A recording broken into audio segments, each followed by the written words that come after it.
Kining mga sambingay ni Hesus mga igsuon, gibuhat niya sa dihang padung na siya mamatay dito sa Jerusalem. Mubiya na siya diri sa kalibutan. Ni-claim manggod siya nga siya mao'y hari sa langit ug sa yuta.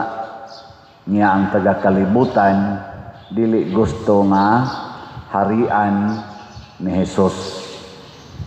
Pero doon ay pipila na midawat niya, nahimo niyang mga sulugoon.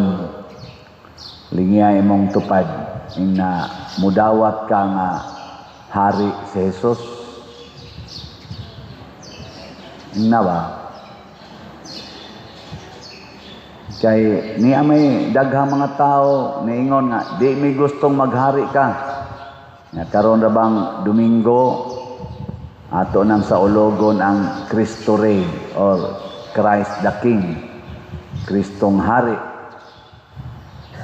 Daghan nato sa tinud-anay dili gusto nga maghari or mahimotang sulugoon ni Hesus isip hari.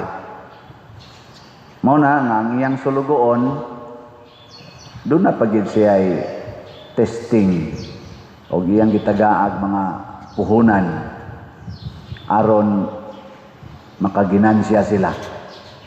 Ug tuod man mahimo gid siyang hari bisag na idaghang ni supak kay siya gud mao'y Ginoo.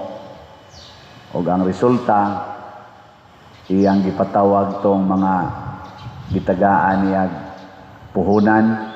Ang una nakaginansyag na po ka kwartang bulawan, iyang gihimong administrator sa napo ka syudad. Ang usa 5 ka kwartang bulawan ang iyang naginansya, gihimo sa niyang administrator sa 5 ka syudad. Dako aday premyo no. Ang usa ay nato ka ginansya equivalent og usa ka syudad. City ba? Kani dinhi unsa may tawagan ni syudad ni o lungsod? Lungsod. Dili pa ni syudad. Kadto syudad yun. So syudad to sa 5 man. Syudad sa Cebu City, Mandawi, Lapu-Lapu, Talisay, Naga. Ito'y unsa may tawag nimo ana, mura ka dito og congressman o mura ka gobernador, dako kay kag ranggo, basta makaginansya. Nilingya imong tupad na daghan na kaginansya. Daghan ana basin sa niya mo ka wa man koy puhunan. Binoang na wala ka kibaw gitagaan kag puhunan sa Ginoo. Ang usa wa gid ka ginansya, iyang gitaguan ang puhunan haron iuli ra sad niya perting suko sa galon sa hari og iyang gipakuha ang kwartang bulawan o sa kabuok og gihatag adtong naanay napo. Kay matod palagi niya ang naay iya dugangan, ang way iya kuhaon pa bisan ang jutay nga naa niya. Kini siya i-translate ni nato sa atong kinabuhi nga Kristohanon, mao ni ang gihisgutan sa unang pagbasa. Ang inahan dunay 7 ka anak, mao toy iyang puhunan. Og kay kuan man sila, gipugos man sila pag simba og mga Dios-Dios og pagkaon sa pagkaon nga gidili sa ilang tinuhuan, didto ni gawas ang ginansya sa inahan. Ang iyang gasas pagtuo iyang gipatakod sa iyang 7 ka anak. Ang resulta, ang iyang 7 ka anak sama niya wa mahadlok magpakamatay, wa mahadlok sa torture sa hari. Unsa may gipatakod sa inahan, ang lig-on nga pagtuo nga naa niya iyang gipatakod ngadto sa uban. Nahuman na tingaling rally karon unsa may gipatakod sa atong presidente nganhi natong mga Pilipinos. Sa inyong paminaw ba ang ato rong presidente unsa may iyang gipatakod nganhi nato? Ingna imong tupad, ingna natakdan ka. Ingna ba? Na natakdan ka? Hambot lang. Kamu nalay analyze unsay nitakod diha nimo gikas atong presidente. Una, kung ang ato ganing gipaginansya ang puhunan sa Ginoo, tagaan ta niyag premyo. Pero kung ang ato ganing gipaginansya mao ang puhunan gikas demonyo, tagaan sa tagsilot. Mao nang niingon siya diri, dad-a diri ang kadtong nisupak nako nga mahimo nilang hari, hutda silag patay diha sa akong atubangan. Lain na sang lingi sa imong tupad na di ka maapil atong patyonon. Na di ka maapil? Oy, basig na apil ka. Kay ang ginansya nga imong karong gibuhat mao ang puhunan sa demonyo.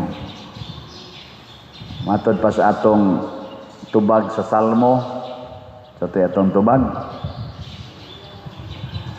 Ginoo, inigpakita sa imong himaya, mahingpit ang akong kalipay. Mao ni ang isulti sa tao nga nakaginansya. Pero ang atong pagginansya sa puhunan sa Ginoo makabot lang kung kamaotang muantos para sa pag-alagad sa mga tao nga gustos Ginoong atong alagaran, nga mao ang mga kabus, ang mga byuda, ang mga ilo, ang mga masakiton, ang mga gigutom, ang mga way balay, ang mga binilanggo, ang mga nagmingaw, ang mga inosente, ang mga di ka-eskwela, mga way kahigayunan sa pag-eskwela tungod sa kalisod. Maunay gustos Ginoo nga atong alagaran, ato silang antusan. Ang kalibutan kasigi og ingon murag siyag si emperador sa nga nato ang hari nga Antioco, magsigig ingon ayaw na pagpahimos, himuon kang higalas hari, sunda lang ko, hayahay kay ka. Kadtong na nagrally, nagantos, tulo ka adlaw, way siguro mo sobra pa ni. Congratulations ninyong tanan. Ang uban awa morale kay gusto lang magpahimos sa kaayo nga ihatag aning atong hari na portig yun. Nilaganap yun maayo ang korupsyon sa atong nasod. Di na ikalimod. Nilaganap sad ang drugas sa atong nasod. Di sad na ikalimod. Nilaganap na sad ang krimen sa atong nasod. Pinatyanay, tulis, kawat. Gani karon sa ato lang simbahan. Sobra nas na po matud pa sa istorya sa atong amigong pari Father Arnel, ika-16 na siya kasimbahan na gilungkab ana daginoton pagyud ang mga dunot in town na atong nadawat, ginagmayng dawat sa kolekta. Ang mga trahedya sa atong nasod karon labi na gining related sa bagyo ug sa linog tungod aning mga flood control nga wa gyud mahimo. Porting grabiha, first time in history sa Pilipinas na kada bagyo na aginang baha nga grabe kaayo Nya mga matay gyud ang pipila ka mga tao tungod anang flash flood. Sa una magtan-aw ra man ta sa report, nag-flash flood sa Manila, nag-flash flood dito sa Cagayan, karon naanagi sa tong kilid. Na lingiyay mong tupad na kanus aka ka ma-flash flood no. Oh, wata kay baw.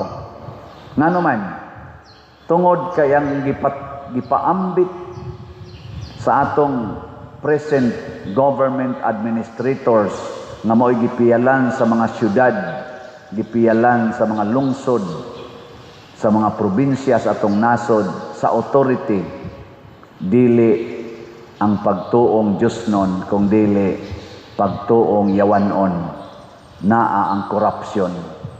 Nya kay naaman sila ana, lisod sad kay sila, kanang lisod sila ba ipin down kay ila man sang himo ang system sa pag-cover up, pagprotektar sa usag-usa.